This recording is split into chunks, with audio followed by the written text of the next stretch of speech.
Today we're going over the top 5 things you should do before you list a house in 2025. Now, if you're new here, my name's Spencer Lowe. I'm with United Real Estate Louisville. Make sure you click that subscribe button as well as that bell notification so you never miss another video like this or my monthly market updates. Before we get into the video, I've got a handful of things for you. Down in the description, you're going to find my pre-listing checklist, my seller's guide, and my buyer's guide, as well as a tool for your home evaluation estimate. If you are looking to sell, make sure you give me a call. I've got my phone number down below as well. And if you got any further questions after this, feel free to shoot me a text or give me a call. I'd love to sit down and talk to you about it. Now, the first thing we want to do is make sure that we stage the property. Now, when it comes to staging, we're really trying to kind of just put our best foot forward. We want to make sure that the house shows well. We want to show off all the usable spaces in the best light possible. So if we've got an extra room, we might turn it into a workout room. We might turn it into an office. We just want to show that it's not just an empty space, but it's actually usable space. And a lot of buyers have a hard time imagining stuff there. So when they're like, this could be my workout room, if we put stuff in there to show that it's a workout room or a gym, or maybe we put stuff in there so to kind of just show off that it could be an office as well, or a bedroom, whatever we want to do with it. We just want to make sure that we're showing off the usable space of the property. A couple things that we can do to help it show better is we can focus on moving furniture out of the general path. We want to make sure that the house has a nice flow to it. We want to focus on the scent of the house, so make sure that we have candles or little plug-ins. And then the third thing is we want to make sure that we open up all the windows, get a lot of natural light in there. The more natural light that we have, the bigger the house is going to feel, more inviting the house is going to feel, and the more homey the house is going to feel because of it. So make sure that we stage it before we actually put it on the market. It's not only going to help it look better in pictures, but it's also going to show a lot better in person. Now, the second thing we want to do is we want to focus on our curb appeal. Now, when it comes to curb appeal, this is really our first impressions.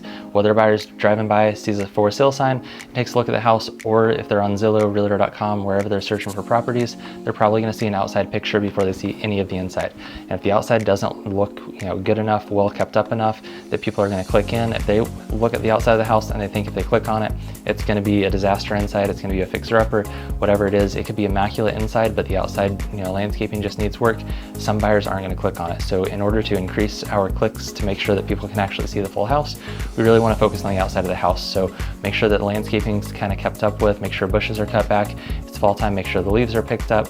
We also want to make sure that if it's spring or summer, that we're watering the grass, fertilizing the grass, and keeping it cut, because green yards really attract people. And then we also might look at putting down some fresh mulch. If we've got any dead trees, dead bushes, we might have those removed before we list. And we also want to make sure that the gutters and shutters have been power washed, or and they're also not hanging off the house. So we just want to make sure that the outside of the house is warm and inviting, pulls people inside, because a lot of times people are going to judge it on the first impression, which is probably going to be the outside of the house. Now, the third thing we want to focus on is we want to make sure that we declutter and depersonalize the property. Now, when it comes to decluttering, we really want to focus on countertops and any flat horizontal spaces.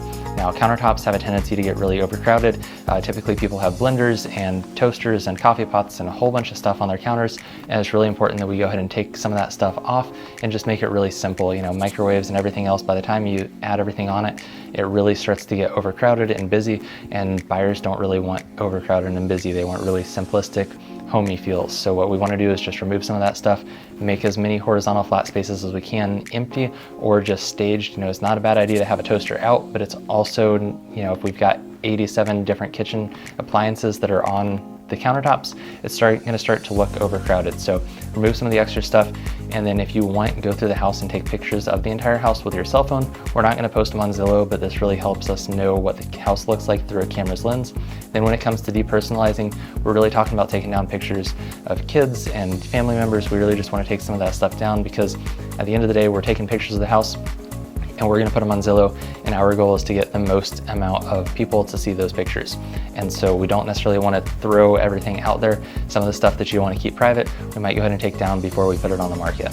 Now, the fourth thing we want to do is we want to focus on the pricing of the house. Now, pricing can really make or break a house. If you have a $200,000 house that you list at $1 million, it's probably not going to sell. If you have a $200,000 house that you list for $100,000, you're going to get a bunch of buyers, a bunch of people looking at the house, and you're going to get a bunch of offers because it's underpriced, but it's not necessarily what we want. So ideally, if we're looking at listing a house, we want to sit down with a real estate agent early in the process, kind of discuss what our different options are as far as pricing goes, but we really want to go in and start to look at different comparables in the neighborhood around you that has sold recently and stuff that can actually be compared, right? So just because the neighbors sold for $300,000 doesn't necessarily mean that your house is worth $300,000 because it's next to it.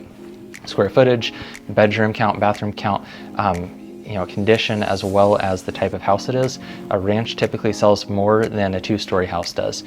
So having different floor plans can really make a big difference on pricing. So we really want to go in, take a look at it, and then start searching for comparables of houses that have sold around you, and then find something that's really, really comparable and go off of that. Now, I do have a free tool down below that's really good at giving kind of just a general ballpark, but with that being said, it doesn't take into account things like renovations and updates and improvements that you might have done to the property. It also doesn't take into account if maybe the property needs a new roof, different things like that it doesn't know about. So it's really important to realize that yes, those general calculators are good at getting a general ballpark, but it's not going to be exact 100% of the time. It's really important to have a real estate agent come out and take a look at the property, run some numbers, and actually go back to the office and work up some numbers for you.